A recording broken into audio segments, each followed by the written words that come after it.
quisqueyanos valientes alcemos nuestro canto con viva emoción, y del mundo a la paz ostentemos nuestro invicto glorioso pendón. Salve el pueblo que intrépido y fuerte a la guerra a morir se lanzó, cuando en bélico reto de muerte sus cadenas de esclavos rompió.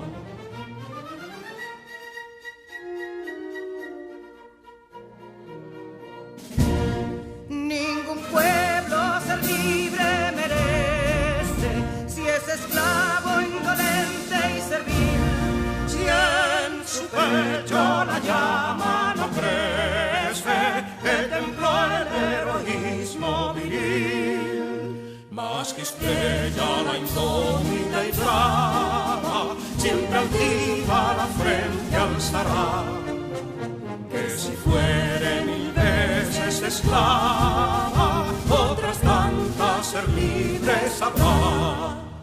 Que si Dolo y Ardita expusieron de un intruso señor al desdén, las carreras Belén campos fueron que cubiertos de gloria se ven, que en la cima del heroico baluarte de los libres el verbo encarnó, donde el genio de Sánchez y Duarte a ser libre o morir enseñó.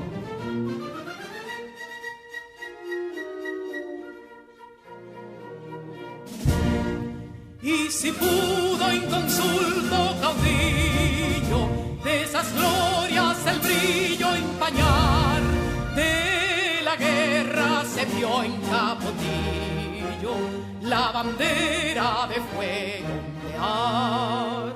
Y el incendio que atónito deja de Castilla al soberbio león, de las playas gloriosas le aleja, donde flota el cruzado pendón. Compatriotas, mostremos erguida nuestra frente orgullosos de hoy más, que Quisqueya será destruida, pero sierva de nuevo jamás. Que santuario de amor cada pecho, donde la patria se siente vivir, y es su escudo invencible el derecho, y es su lema ser libre o morir.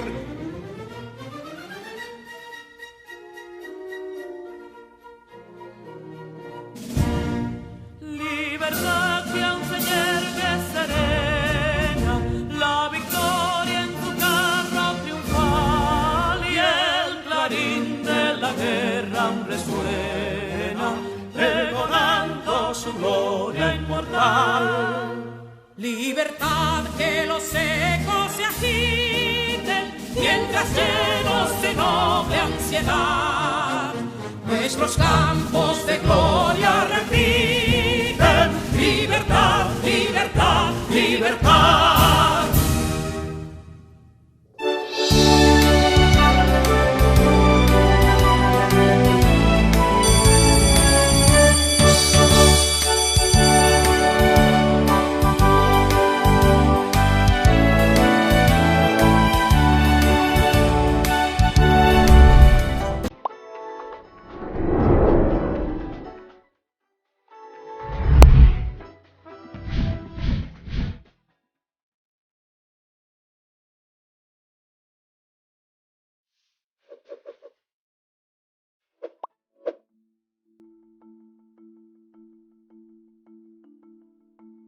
Decía Cicerón que entre todos los placeres el más noble y agradable es la lectura. La lectura es el medio más eficaz para satisfacer nuestras necesidades y estar preparado ante los avances de la sociedad, la ciencia y la tecnología. Te motivamos a que diariamente te acomodes y disfrutes el placer de leer. Con estas palabras damos una calurosa bienvenida a nuestros estudiantes de sexto grado de secundaria, futuros graduados. Soy tu maestra Santa Méndez y esta es tu clase de lengua española.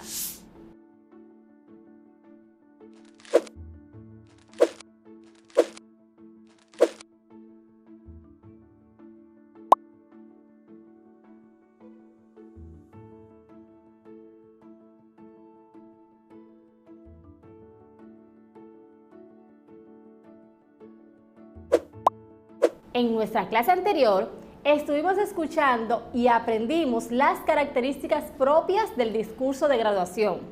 Hoy trabajaremos por separado los elementos lingüísticos y paralingüísticos que acompañan a este tipo de texto. Antes de seguir con las demás características de los discursos de graduación, recordemos lo aprendido.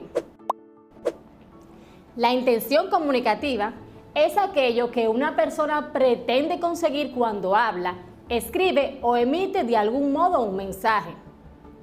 Es decir, cuando hablamos o escribimos lo hacemos con un propósito, bien sea preguntar, convencer, explicar, pedir o contar, entre otras cosas. Entre ellas están intención comunicativa persuasiva, intención comunicativa emotiva, intención comunicativa fática, intención comunicativa poética. También presentamos los deícticos de las personas gramaticales, referencias léxicas de personas, marcas de cortesía, de agradecimiento. Son las palabras que presentan las siguientes características. Su significado depende del contexto. Deja de tener sentido si se separan del mismo. No se pueden entender si uno mismo no se encuentra en el lugar y en el momento que se han dicho. Los deícticos necesitan que se muestre de algún modo a qué se refieren. Entre ellos tenemos de personas, de tiempo y de espacio. Pero estas no son solo las características propias de este texto. También tenemos el uso de los elementos lingüísticos y paralingüísticos. ¿Qué son? Los elementos lingüísticos son aquellos que se utilizan para dar cohesión a un texto, como son las recurrencias, anáforas y correctores. Veamos sus tipos. Recurrencias o repeticiones. Son elementos de la cohesión que permite que, a través de la reiteración de ciertas palabras, se refuerce el sentido de lo que se expresa en el enunciado. Como veremos inmediatamente, hay 4 tipos de recurrencias que podemos encontrar en nuestro discurso. Recurrencia léxica. Es la repetición intencional de una palabra a lo largo del texto. De esta manera, es posible advertir que se está hablando del mismo referente, persona o asunto. Ejemplo: en nombre de un servidor y de los estudiantes que hoy nos graduamos, es un placer inmenso. Nos sentimos agradecidos. Son vivencias que nos marcaron en el camino hasta hoy. Recurrencia semántica. Surge a partir de la utilización, por ejemplo, de sinónimos, antónimos o asociaciones conceptuales. Los sinónimos son vocablos o palabras distintas, pero que tienen el mismo significado entre sí. Los antónimos son aquellas palabras que se expresan ideas opuestas. Por ejemplo, claro y oscuro.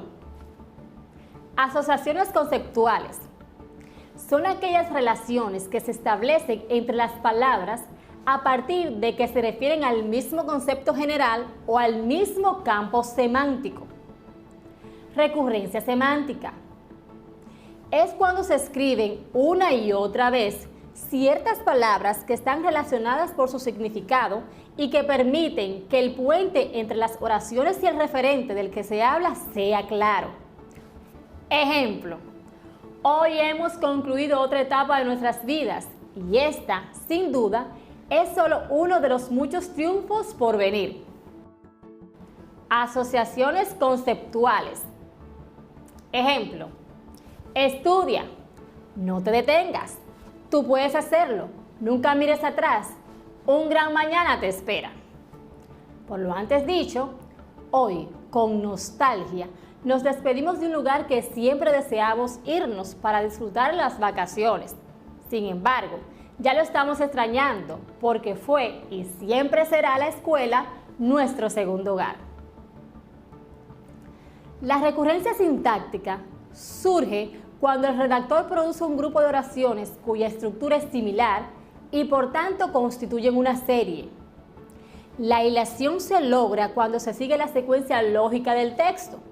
Por ejemplo, en aquel tiempo cuando llegamos a la secundaria por primera vez, fue difícil adaptarlo los primeros días, pero durante todos estos años de mucho trabajo, de encontrar compañeros muy cooperadores, aunque también conflictivos, y algunos docentes que nos enseñaron a estudiar y a aprender bajo presión, pero siempre con la intención de hacernos mejores, son vivencias que nos marcaron en el camino hasta hoy. La recurrencia anafórica es un recurso que permite que el hilo del texto se mantenga a partir de la utilización de pronombres y algunos adverbios. Ejemplo, lo que es bueno no dura para siempre, dura lo suficiente para ser inolvidable. Ya hemos escuchado la palabra cohesión, pues hablemos de ella. Es la propiedad textual que permite que las ideas expresadas a través de oraciones y párrafos estén relacionadas correctamente unas con otras y que sean en consecuencia entendibles. Otros elementos que vamos a encontrar en los discursos orales de graduación son elementos paralingüísticos. Como ya saben, en toda comunicación oral podemos reconocer, además de un componente puramente verbal, una gran diversidad de elementos que no son verbales, los elementos paralingüísticos. Fenómenos que son vocales, como el tono de la voz, la intensidad, la duración, cierto aspecto de la entonación, el ritmo, algunas pausas y otros que no son vocales, como gestos, miradas, postura, desplazamientos. La idea de paralingüística alude a la parte de la comunicación humana que trasciende al uso del lenguaje verbal. La paralingüística está dada por indicios, señales y aspectos que sirven para contextualizar o que insinúan interpretaciones de la información. Dicho de otro modo, el tono de la voz, las pausas al hablar y el modo de controlar la respiración, por ejemplo, son elementos paralingüísticos. A partir de estas cuestiones, el mensaje adquiere diferentes características, más allá de las palabras utilizadas específicamente para su producción. Por ejemplo, si un emisor asiente con la cabeza en señal de afirmación, tal movimiento es un elemento paralingüístico. En cambio, si el mismo es provocado por un tic nervioso, no es considerado como tal. Los elementos paralingüísticos son fundamentales para que se dé una comunicación efectiva. Sin ellos, muchas veces esta será imposible. Ya sea que estemos narrando, explicando o argumentando, podemos percibir la importancia que tiene la manera en que se dice lo que se dice a los efectos de la comunicación. Para ampliar tus conocimientos, presta atención a este audiovisual. Componentes de la comunicación paralingüística. Son los componentes que forman parte de la comunicación no verbal y nos proporcionan información a través de cómo se transmite lo que se quiere decir en oposición